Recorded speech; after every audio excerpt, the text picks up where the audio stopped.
பாகிஸ்தான் பல ஆண்டுகளாக காஷ்மீரில் ஆபரேஷன் துப்பாக் என்ற பெயரில் ஒரு திட்டமிட்ட மறைமுக போரை நடத்தி வருகிறது.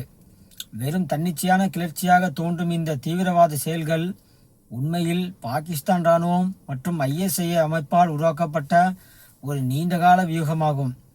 ஒரே மொழி, மதம் மற்றும் கலாச்சார பின்னணியை பகிர்ந்து கொள்ளும் காஷ்மீரி மக்களின் பொதுவான அடையாளத்தை தவறாக பயன்படுத்தி உள்ளூர் இளைஞர்களை தீவிரவாதத்திற்கு தூண்டுவதை பாகிஸ்தான் தனது ஆயுதமாக மாற்றியது.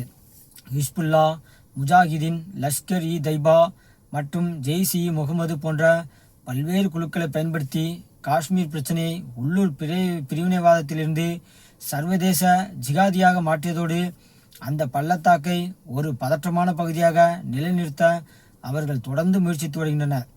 இத்தகைய மறைமுக போரை எதிர்கொள்வது இந்தியாவுக்கு பெரும் சவாலாக உள்ளது. ஏனெனில் எதிரிகள் உள்ளூர் மக்களுடன் எளிதில் கலந்து விடுகின்றனர்.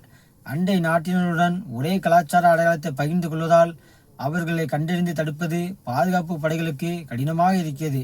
இருந்தாலும் கடந்த சில ஆண்டுகளாக இந்தியா மேற்கொண்ட பாதுகாப்பு நடவடிக்கைகள் மற்றும் கொள்கை மாற்றங்களால் பாகிஸ்தானின் பழைய உத்திகள் தற்போது பலவீனமடைந்து வருகின்றன. காஷ்மீரில் வெளிப்படையான தீவிரவாத ஆதரவை தவிர்த்துவிட்டு தற்போது மறைமுகமாக செயல்பட வேண்டிய கட்டாயத்திற்கு பாகிஸ்தான் தள்ளப்பட்டிருந்தாலும் அதன் தீவிரவாத கட்டமைப்பு காஷ்மீரில் முழுமையாக அழியவில்லை.